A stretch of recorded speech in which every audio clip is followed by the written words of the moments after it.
All right, so in this video, we are going to be going over physionic, I think is how you pronounce it. And he's going over Dr. Greger, the most potent anti-death food. Now, I already know Dr. Greger, and I already know the guy's actually clueless when it comes to this stuff. In fact, he completely ignores some very obvious data right in front of him. But regardless, we'll be going over this video because this was under the content request video. So once again, if you're or under the content request section, once again, if you're interested in all this stuff, go click the join button down below, Discord. So go join the Discord server and just put it under the content request section. So yeah, and also you'll probably be able to meet other people who are part of this community as well and talk to them and stuff. So yeah, anyways, let's get to it. The food is 50% fat, marbled beef. Could you imagine someone like Dr. Greger coming out and saying that? That'd be the day that gravity doesn't exist. Anyway, that's not the answer. As anyone who follows Dr. Micheal Greger's work knows full well. If you aren't familiar with Dr. Greger, he's a medical doctor that favors a plant-based lifestyle, which is why my bad joke is especially laughable, or not. Anyway, I ran across a short video Dr. Greger released on the most potent foods for reducing all-cause mortality, the outcome of death from any cause, essentially heart disease, cancer, dementia, etc. Let's listen in, and then let's crack open a few studies to confirm or deny the claims. Welcome to episode. All right, so I've already reviewed this guy, and in my opinion, this guy is living in delusion is an understatement. I mean, you can literally see it in his face. But regardless, let's get to it, buddy. Enlighten me. Let's see how bad you can make yourself look again. I really don't like doing these, but here we are. Come on, load. Hurry up. Load.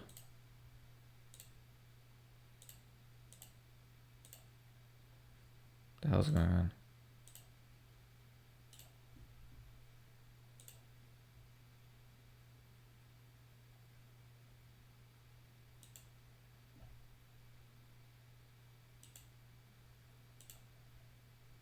The food is 50% fat, marbled beef. Could you imagine someone like Dr. Greger coming out and saying that? My series on the anti-aging 8. Welcome to episode 1. Studies to confirm or deny the claims. As we'll start here. Welcome to episode 1 in my series on the anti-aging 8. Let's get nutty. Compared to any other food group, consumption of nuts is associated with the lowest risk of premature death. A palmful of... Okay, so I'm going to say right now, when it comes to a lot of these studies that are being done on this in general, their control groups are, to put it poor is an understatement. What you're measuring against is you're measuring against the worst possible variable, which is like standard American diet. So it's like, congratulations, of course you're going to get better results than the worst possible thing known to humankind. That can make people so morbidly obese that it's like genuinely disgusting. So I'm going to say that right now, that's a pretty poor control group as a general rule. So try not to measure against that. But even when they do measure against that, obviously they're going to get results. But this is not really going to tell you anything. And in fact, in terms of the details behind what he's talking about with nuts, no, nuts are not going to do this. They are higher in polyunsaturated fat content. And not only that, nuts, well, depending on the nut that you choose, but in this case, we'll just take almonds because almonds aren't really, I mean, every nut isn't ideal, but in this case, we'll just say almonds. Almonds have cyanide in them, otherwise known as cyanogenic glycosides. That's not a healthy phytotoxin in any dose. There's no healthy dose of cyanide. You don't need any cyanide whatsoever.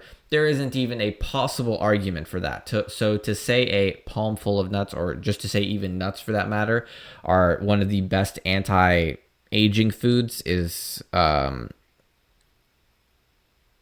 there is no reasoning behind that statement whatsoever. Or there is a complete lack of understanding of some very, very basic things that just seem to exist in today's day and age. Like, there is no understanding of phytotoxins. One, there is no understanding of the damage of polyunsaturated fat content. Two, there is, I mean, he'll mention this stuff eventually. There is no understanding of fiber and the damage of fiber on the gut as well, by the way. That's three. There's no understanding of vitamin and mineral interactions and how they are completely devoid of essential vitamins and minerals that your body needs. That's another one. There's also, eventually we'll get into this one as well, glucose oxidation not being healthy as well. You don't want to be stimulating anabolism constantly, as well as this constant state of glucose oxidation. I don't think that is healthy. You want to be favoring gluconeogenesis, not glycolysis. And I'll be going into the details probably eventually. Why? Because he'll most likely cover one of these anti-death foods, which is complete BS. Glycation also is not healthy either. I don't think that's healthy as well. That's already 5, 6 actually reasons. I can tell you as of right now to completely show how completely full of it his arguments are. So anyways, let's enlighten me, buddy. Nuts each day may be enough to offer maximal benefit. Now, too many nuts, more than a cup a day, may increase the risk of kidney stones, and peanut butter consumption does not appear to have the same salutary effects. Okay. I wonder why.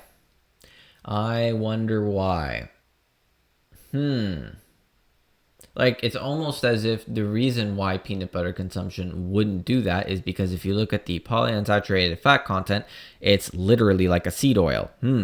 Seed oils aren't healthy. We already know they're not healthy. You know why they're not healthy? Because they well, there's a lot of reasons why they're not healthy. But one of them is that they basically mess with adipose. In this case, they will cause adipose to store even more fat than they fat. They will cause fat to store even more fat than they usually should store, which is why you can see grossly and morbidly obese people, which is, by the way, if you don't already know, it's incredibly unattractive for anybody to look at this. Nobody likes looking at it. So that's one reason why it's not healthy. Another reason why it's not healthy is because we already know higher polyunsaturated fat content, especially in this case that of seed oils, also contains many things like linoleic acid, which actually linoleic acid isn't healthy, especially in those concentrations. And you don't want linoleic acid like that. You want the conjugated form of linoleic acid, because the conjugated form is way, way less inflammatory. So yeah. And then now we're saying nuts are healthy. Like, where's I don't know. To me, once again, this is just a complete lack of understanding of like some basic things that, if you look at the Real Nutrition Science playlist found under my homepage, by the way, everything that I say is found under the Real Nutrition Science playlist. If you want to know why stuff works the way it does, nutrition and just optimal health, and understanding it from science, like actual science, not this completely BS science for the most part, because most doctors have no clue what they're talking about. They don't even understand some like basic concepts of biochemistry, like anabolism and catabolism. If you want to understand all of that, go check it out on my homepage. All of the sources I list as well. It's like really detailed, by the way. The entire thing is about, I think, 2-3 hours long, but you will learn everything as to that I'm saying right now, and you will understand the details behind everything that I say right now and the sources behind all of it. So yeah, that's BS. Anyways, Let's stop it there for a moment, because just in 25 seconds, he says a lot. So the food is nuts, and the claim is that it's the most potent food for reducing all-cause mortality, which is that outcome that I briefly described earlier. okay, yeah, but like I would first, before we make any claim like all-cause mortality, reducing all-cause mortality, I think we have to look at this from a reductionist standpoint, even though there's like, everybody's like, oh my God, you can't look at it from a scale of reductionism. It's like, no, you can't. Actually, you have to in today's day and age, because most science, especially that of epidemiology, is p-hacked. So you're not going to get valuable information. If you don't know why it's p-hacked, by the way, there's a lot of money involved. But you can go check out my, I think the video is called Why the Rich Don't Want You to Eat Meat or something like that. So yeah, there's you'll see the money behind it. It's shocking, and the history, actually. The history is more shocking than the money. The history of it's disgusting. And it started in like 1800s, but regardless. He also mentions that too many nuts might raise the risk of kidney stones, and peanut butter is exempt from this all-cause mortality benefit. We'll get to each, but let's discuss the primary one, nuts. Do they reduce all-cause mortality? For that, we can lean on this analysis. In this study, researchers Okay. I'm not a big fan of doing what this guy does when it comes to I don't like using that sort of study method. I like the reductionism approach because honestly, I think you're not gonna get much from epidemiology, but most likely it's a meta-analysis of epidemiology studies. So, all right, buddy, let's hear it. Compiled 18 studies looking at nut consumption and all-cause mortality.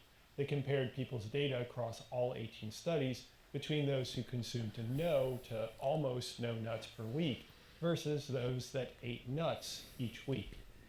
From there, they quantified the number of people who died in each group from cardiovascular disease or cancer and established a risk of death, mortality.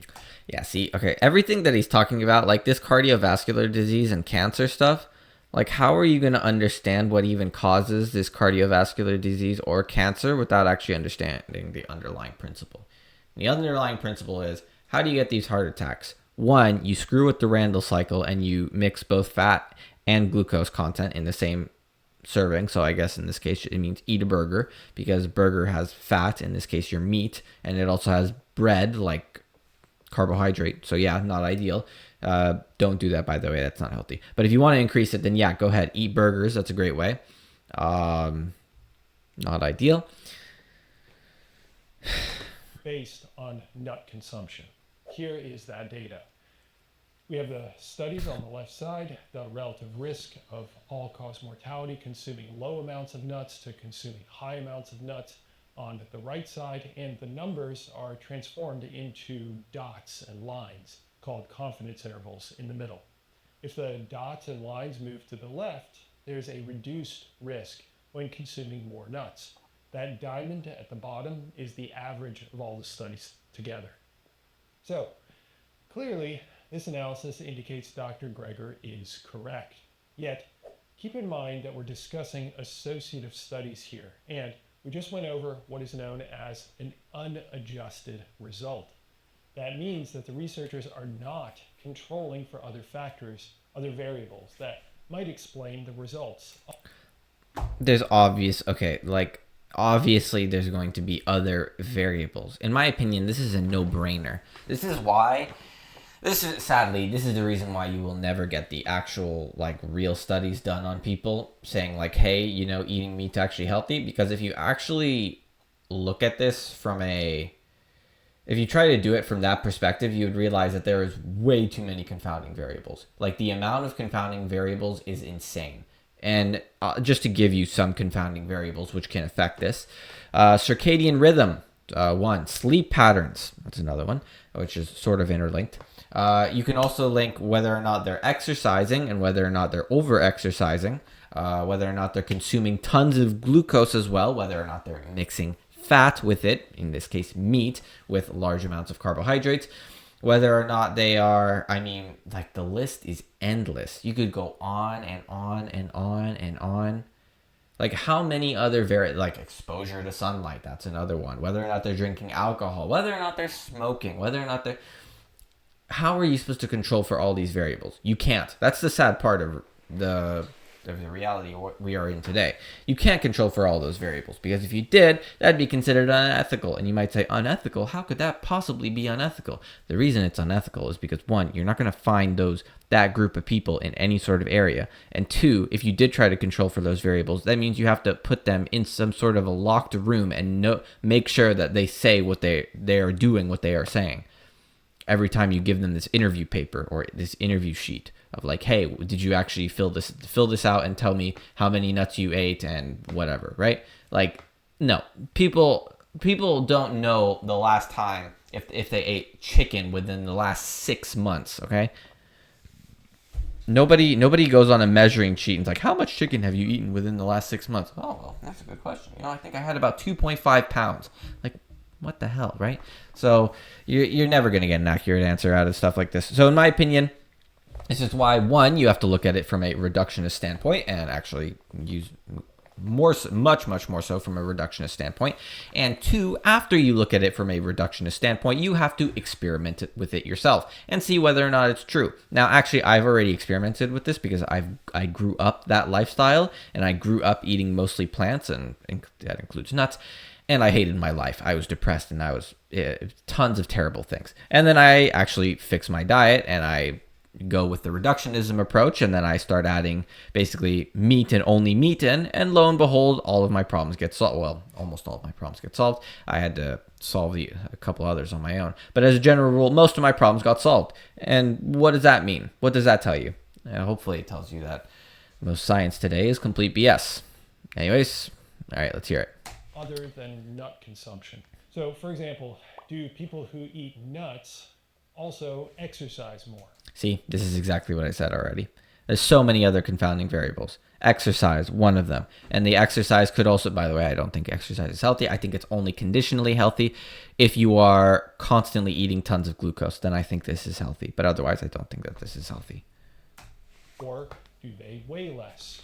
Exactly. Or do they eat less? And weighing less actually does make a difference, by the way, because fat cells, in this case, do stimulate, or they will release certain hormones. In this case, they basically release cortisol, and they're like, hey, anxious. And by the way, if you don't know why cortisol or large amounts of cortisol is very bad, it's extremely bad. That anxiety and stuff, yeah, okay, that's the thing. Do they eat less in general? Yeah, that could also be another factor for that matter, especially if you're eating trash and you're eating tons of carbohydrates. Then eating less is actually beneficial because you actually finally get to use your fat cells and your adipose as fuel, hopefully, if you're not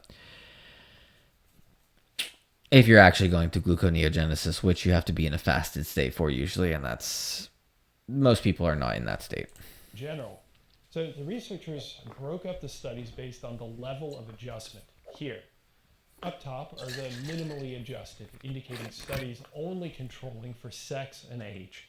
The bottom grouping of studies is the fully adjusted analysis, also adjusting for smoking, alcohol, body weight, fruit and vegetable consumption, physical activity, diabetes, cardiovascular disease, vitamin supplementation, total calorie intake, fish intake, red meat intake, and a few studies also adjusted. See, this is not going to tell you anything. Like there are more variables than just this. That's the huge problem with this, is you can see smoking, alcohol, body weight. Like they didn't even, right now, I don't even see sleep on this thing right here. I don't see commute time. I don't see sunlight exposure. Like there are so many other variables that can affect this greatly, by the way. Like if you think sunlight exposure doesn't affect it, trust me, if you're not getting enough cholesterol already as it is, that makes a huge difference. And not only that, it makes a huge difference if you're it can actually make it worse for that matter if you eat certain fruits and vegetables, but that's besides the point. For whole grain consumption. But regardless of the analysis that you look at, both indicate reduced all-cause mortality from greater nut consumption. Again, indicating that Dr. Greger is still correct. But he also mentions that overconsumption can raise the risk of kidney stones. And he mentions that more than a handful of nuts per day may not offer additional benefit. Well, we'll address that second. All right, so why? That is the real question. Why would excess nuts, for some reason, cause problems? For some... By the way, that can't really happen with meat. But why would excess nuts cause problems? Well, because if you already know how plants really cause problems, vitamin and mineral interactions when it comes to plants, they have tons and tons of extra oxalates. And by the way, take a guess what happens with what also oxalates have with them in most cases in fruits and vegetables. That's right, they sometimes have minerals. They have unbound minerals that you can't absorb. And what do those oxalates do? Well, those oxalates do exactly what they're designed to do. They bind to those minerals and they prevent you from absorbing them. And not only that, they can end up forming these calcium oxalate stones, in this case, in your kidneys. Yeah, that's right, those calcium oxalate stones. Calcium oxalate. It doesn't actually have to be just calcium oxalate. There's a lot of other crystals that can be formed. But you, as a general rule, it's usually calcium oxalates or calcium oxalate crystals. Point later, but let's address the kidney stone risk. There are a few case reports of people consuming large amounts of nuts and developing kidney stones and kidney pathology. But these types of reports are among the lowest tier of evidence in science, considering that they involve a single person and don't control for any other factors. That said, there is some evidence that high oxalate foods, like some nuts, Yeah, exactly what I said. Oxalates. almonds in particular, can contribute to kidney stone formation. This isn't specific to nuts, but some fall in that camp, so he may have a point there too. He also mentions that peanut butter does not provide these anti-mortality benefits that we just went over. There's a little more here than he gets into in the video. Peanut butter in small amounts seems associated with slightly reduced all-cause mortality. Okay, this is like, it's negligible. All right, let's be real. If anything, congratulations, peanut butter is better than canola. Wonderful. You've discovered, you've sorted out the trash, and you've discovered that smelly diapers are not as bad, are much worse than smelly socks. Like, great job. Great, really wonderful. But they're still trash, okay? Like, what's the difference? See in column C2 here, with a loss of an effect with greater consumption. However, if we return to this analysis, the researchers are including more data and indicate, as seen here, with a relative risk reduction of about 11%, and one row down, looking at peanuts specifically, a slightly better result with greater certainty. So it seems to me that peanuts at least provide some benefit if these associations hold true, which across greater data sets they do. This was also further corroborated in more recent study. All right, like I said, I'm not a big fan of using this epidemiology stuff because you're never going to get accurate answers out of it. There are way too many variables that biological systems. I mean, Jesus Christ. They're like, out of all, okay, let's just go back to this list of variables thing here again. Okay, you look at all these variables, by the way, this is not including like stress, okay? I don't see stress here. I don't see like recently going through a divorce here. I don't, like, there are so many variables that can affect whether or not this is or isn't single, whether or not they're single, whether or not they're in a relationship. Like, I mean, there are so many variables, and you're telling me that you're going to see accurate result, like you're going to get accurate results out of this? Give me a break, right? This is clueless in my opinion. Like, this is why I don't like using any sort of studies like these as a general rule. I mean, you can sometimes see like, oh, maybe there is some possible correlation with it, right? But to actually say that this is accurate and peanut butter and peanuts will lead to reduced all-cause mortality, like, let's be real, okay? Like, this is not just negligible. You're not even accounting for so many other variables. The amount of variables this is the problem. Once again, this is why you have to do the experimentation yourself, and you have to see what works and what doesn't work. Because I'm going to tell you right now, a lot of science is flawed and a lot of it is faked. I mean, an extremely large amount of it is faked, which actually it's faked for multiple reasons. And if you're interested in why 96.2% of science is fake, you should go check out that video, because I'm pretty sure that's what the title of it is called. So yeah. Studies indicating the same result. All right, Dr. Greger has one more thing to say, and then we need to discuss how much of these nuts that we need to consume for maximum benefit. And of all nuts, walnuts may be the healthiest. Okay. Like, I don't know how else to tell it to. I mean, I thought I already explained enough as it is, and why this stuff is incredibly damaging. Doesn't matter which. It's like, congratulations, you've been able to tell that the dead rat rotting inside the garbage can smells far worse than the smelly socks. Once again, it's like, great job. You've managed to actually deduce that, but this is not going to tell us what's actually healthy. You're just sorting out trash. You're sorting out what's worse from worse. Like, Stay tuned for episode 2 of our Anti-Aging 8 series. It's brief, but he mentions walnuts being the best of them all. You could say it is the nut to rule them all, and in the darkness bind them. Galadriel with the almond nut. oh my Elrond God. with the hazelnut, and Sauron with the walnut, which can never be destroyed unless it is cast into the fires of Mount Doom. Or I guess you could use a nutcracker, if only Frodo had thought of that. Anyway, I'm sure there are a few blank stares looking at me right now, a little confused. Lord of the Is Rings. the walnut superior? This is a tough one because we need comparative analyses.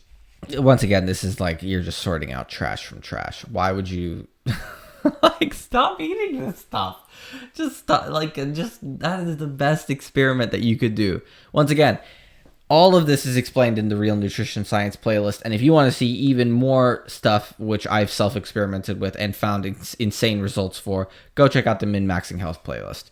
And by the way, there's a lot of things. There's not showering, not brushing your teeth, wearing correct shoes, by the way, ones without soles, and actually learning how to walk correctly, breathing correctly. Jesus Christ, there's a ton of them in there. Yeah, anyways, go check out the Min-Maxing Health playlist if you're interested in all that stuff, because there's a lot of things that are definitely not healthy today.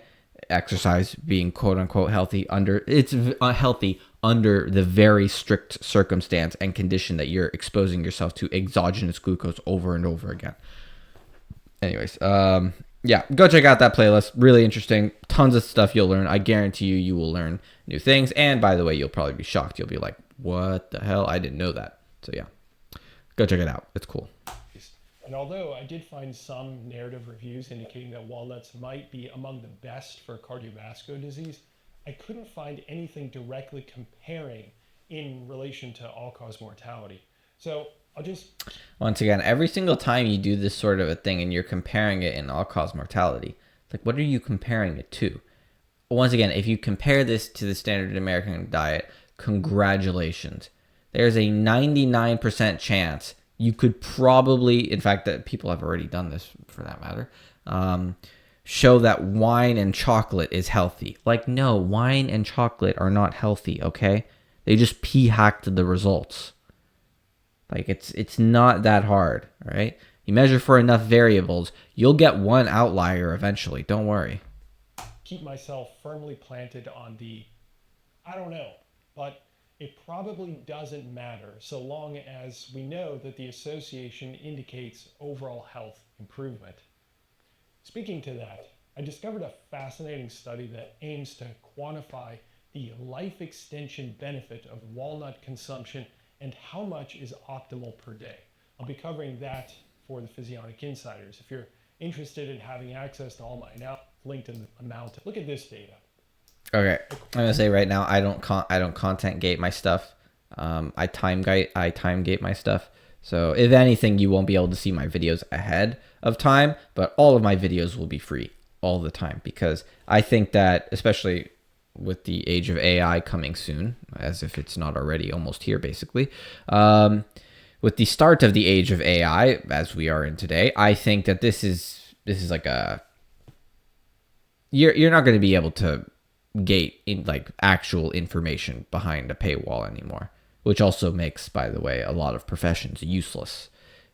Many professions useless, because that literally is what a profession is. They're gating their information and their intellect behind a paywall, and suddenly you take that paywall away by introducing AI. So something sort of interesting, just for any of you guys out there. According to the research that we've been over. Well, look at this data. The vertical axis is mortality risk. So the lower the lines go, the better. Anything under 1.0, there's a reduced risk. The horizontal axis is the amount of nut consumption of all kinds. So about 3 servings per week is associated with the greatest reduction in all-cause mortality, without much change going higher. On a daily basis, that equates to about 12 grams per day. Not a lot needed. So overall, I think Dr. Greger did a great job. I mean, keep in mind that he didn't cite any studies, so he may have looked at some other studies that I didn't. But even with that in mind, it seems most of his points do hold true, except, maybe the peanut butter and peanut perspective. But he's made other claims in the past as well, and you can find those right here.